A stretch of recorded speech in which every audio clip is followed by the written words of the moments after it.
उपाध्यक्ष महोदय माननीय श्री विनय कुमार जी, जो कि आपकी श्री रेणुका जी विधानसभा को रिप्रेजेंट करते हैं, और कांग्रेस पार्टी की तरफ से शिमला पार्लियामेंट्री सीट के लिए घोषित उम्मीदवार माननीय श्री विनोद सुल्तानपुरी जी, जो कि कसौली विधानसभा को रिप्रेजेंट करते रहे हैं, आज भी कर रहे हैं, लेकिन आपके आशीर्वाद से बहुत जल्दी ही दिल्ली कूच करेंगे और हिमाचल प्रदेश के जितने भी मामले हैं दिल्ली से जुड़े हुए, उन सब की पैरवी करेंगे। और इनकी शुरुआत आपकी कॉन्स्टिट्यूंसी से हो रही है। ये जो जितने लोग आप यहाँ पे आए हैं, इनके लिए तो मुझे लगता है, कहते हैं कि बूढ़ी शुरू ठीक हो जाए तो बाकी सारा ठीक चलता है। तो आपने इनकी शुरुआत जो है बहुत अच्छी यहाँ से हुई है। वैसे भी पॉलिटिशियन के बेटे हैं, सुल्तानपुरी जी, के.डी. सुल्तानपुरी जी के बेटे हैं, तो इनको भी ये मालूम है शुरू कहाँ करना है। क्योंकि भाई विनय कुमार जी कह रहे थे 6 दफ़ा की बात बुना रहे थे। 6 दफ़ा वाले लोग बहुत ही लकी लोग माने जाते हैं। वीरभद्र सिंह जी 6 दफ़ा मुख्यमंत्री रहे, उनका सिक्का पूरे हिमाचल में बुलंद रहा। इनके पिताजी 6 दफ़ा सांसद रहे, आज भी ऊपर से देख रहे होंगे कि मेरा बेटा जब 26 साल के बाद चुनावी दंगल में उतरा है, तो जिन लोगों की मैंने सेवा की थी वो किस ढंग से मेरे बेटे को मदद कर रहे हैं। और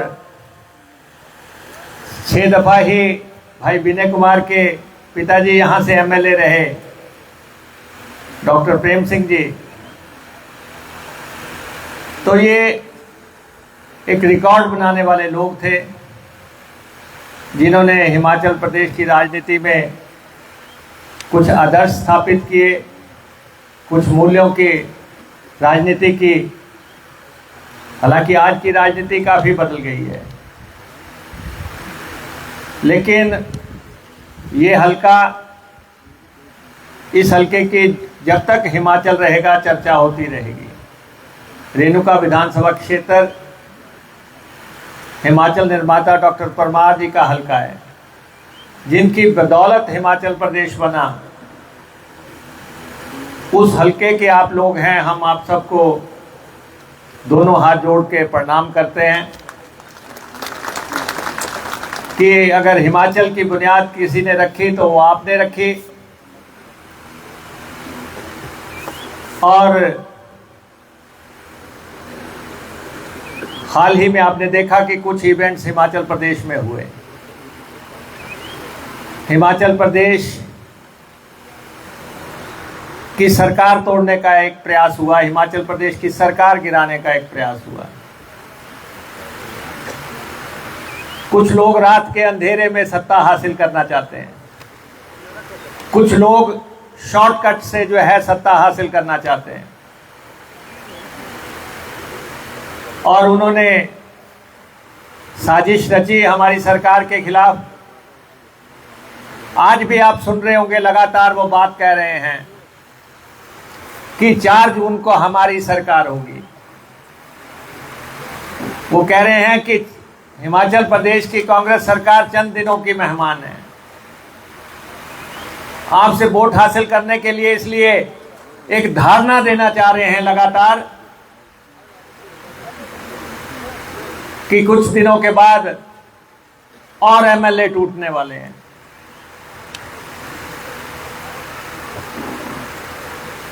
लेकिन यहां पे सुल्तानपुरी जी विनय जी की बात कर रहे थे और इनका दोस्ताना जो जयराम जी से रहा है उसकी चर्चा कर रहे थे। जब एमएलए टूटने की बात आई तो कुछ लोगों ने मुझे कहा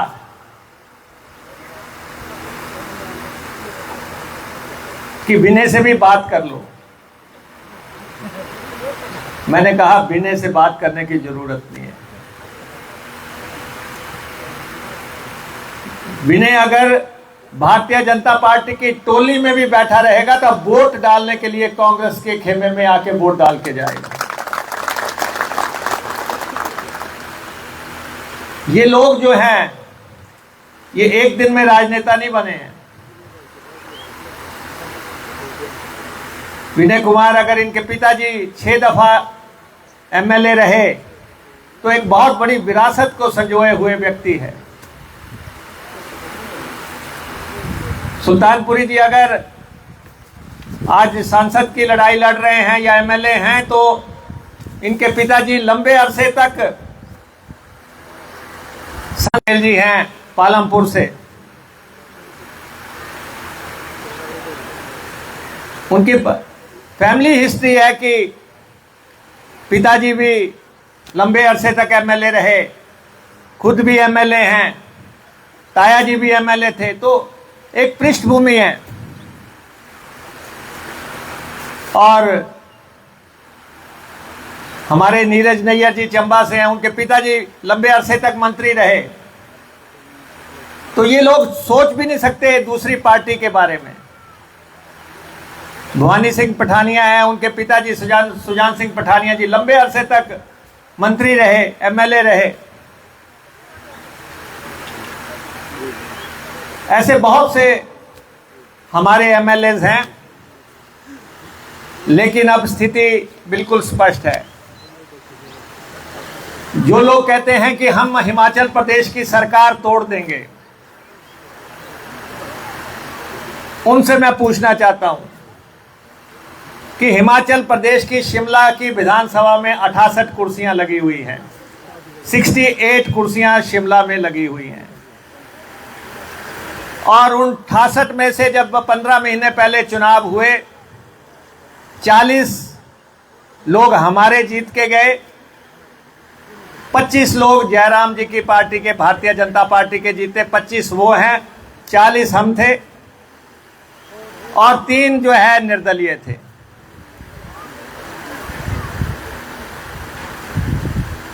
अब 68 में से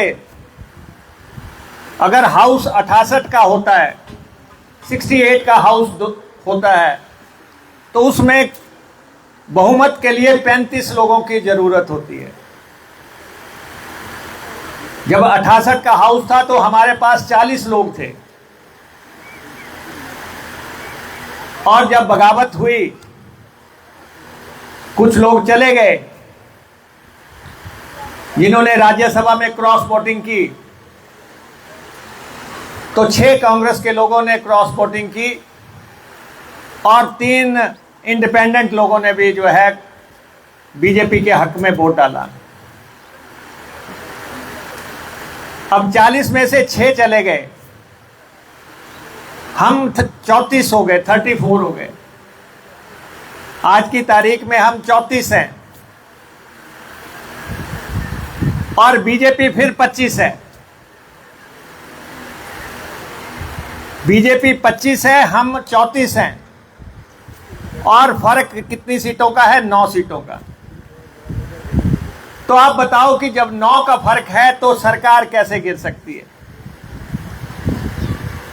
जिन 6 लोगों ने क्रॉस वोटिंग की थी, शायद उन्होंने जीवन में भी कल्पना नहीं की थी कि हिमाचल प्रदेश विधानसभा में अध्यक्ष, उपाध्यक्ष ये इतने पावरफुल लोग होते हैं। ये किसी को भी जो है दिन में विधायक और रात के अंधेरे में पूर्व विधायक बना सकते हैं।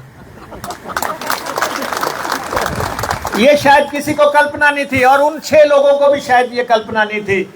उनको लगता था कि हमने वोट डाल दिया तो हमारा कौन क्या बिगाड़ सकता है। लेकिन जब विधानसभा में सुनवाई शुरू हुई और 48 घंटे के अंदर जो है 6 लोग विधायक से पूर्व विधायक हो गए। ये लोकतंत्र की ताकत है। लोग सुप्रीम कोर्ट चले गए कि जी हम कल तक विधायक थे, आज हमें पूर्व विधायक बना दिया गया। सुप्रीम कोर्ट ने कहा भाई ये तो अध्यक्ष की ताकत है, हम कुछ नहीं कह सकते। जो अध्यक्ष ने कर दिया, हिमाचल प्रदेश विधानसभा में जो अध्यक्ष ने कर दिया, विधानसभा ने कर दिया, हम उसमें दखल नहीं दे सकते। और देश की सबसे बड़ी अदालत ने भी उस पर मोहर लगा दी और पूर्व हो गए, अपूर्व भी हो जाएंगे।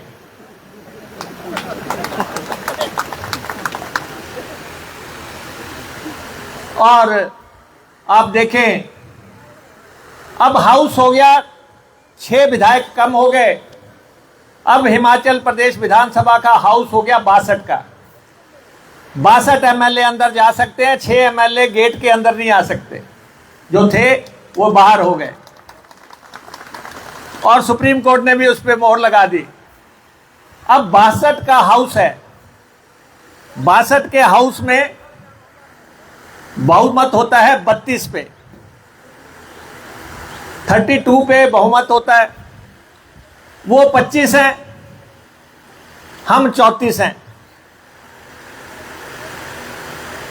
और अगर पूरा हाउस कल दिन को फिर कायम होता है, जो चुनाव हो रहे हैं 6 सीटों के, हमें 1 एमएलए की जरूरत है और उनको 25, 10, 35, उनको 10 एमएलए की जरूरत है। उनको 10 चाहिए, हमें 1 चाहिए। और 3 इंडिपेंडेंट बेचारे फंसे हुए हैं। 3 वो भी फंसे हुए हैं। अच्छे भले इंडिपेंडेंट चल रहे थे। अब उन्होंने इस्तीफा दे दिया। अब उन 3 ने इस्तीफा दिया हुआ है। अब स्पीकर साहब के विवेक पे, विधानसभा के विवेक पे, डिप्टी स्पीकर के विवेक पे डिपेंड करता है कि इस्तीफा किसका कब स्वीकार करना है। अब वो कह रहे हैं कि हमारा इस्तीफा स्वीकार करो, और ये कह रहे हैं कि हम देख रहे हैं कि आपने किसी दबाव में तो नहीं दिया।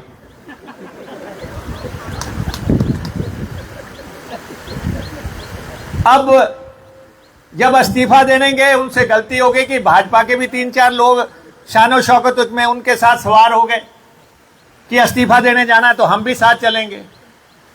अब स्पीकर पूछ रहे हैं कि आप तो आए इस्तीफा देने, पर ये भाजपा ही साथ में क्यों थी बारात? अब वो अदालत में चले गए कि हमारा इस्तीफा स्वीकार करो। अब विधानसभा के इलेक्शन चल रहे हैं 6 के, और आप देख रहे हैं कि उन कॉन्स्टिट्यूंसियों में जो लोग सोचते थे कि हमें तो कॉन्स्टिट्यूंसी के लोग पालकियों पे लेके जाएंगे कि आपने बहुत बड़ा काम किया है, अब लोग पूछ रहे हैं भाई आपको दिक्कत क्या थी? आपको कांग्रेस की टिकट पे जिताया गया था, आपने हमारे से बिना पूछे जो है पार्टी बदल ली। अब दिक्कत और ज्यादा खड़ी हो गई। जो अभी इलेक्शन चल रहे हैं पार्लियामेंट के, 102 सीटों के चुनाव हो गए, 102 सीटों पे वोट पड़ चुकी है अभी तक। 102 सीटों में पहले समीकरण के मुताबिक जो पहली चर्चाएं हो रही हैं, बीजेपी को पहली 102 में से 20 सीटें आ रही हैं सारी। इस इलेक्शन का पूरा समीकरण बदल गया। जो कहते थे 400 पार, वो पहले चरण में 20 भी पार नहीं कर रहे। और अब ये जो उनके सहारे गए थे वो एक तरफ फंसे हुए हैं, जो 3 निर्दलीय हैं वो अलग से फंसे हुए हैं। हो सकता है कि किसी भी समय जब चुनाव हो जाएंगे, किसी दिन पता लगेगा कि विधानसभा ने उनको भी पूर्व कर दिया, क्योंकि तीर तो एक दफा चल चुका है। इस्तीफा स्पीकर साहब के और विधानसभा में पड़ा हुआ है। स्पीकर साहब को जिस दिन ये लग जाएगा कि नहीं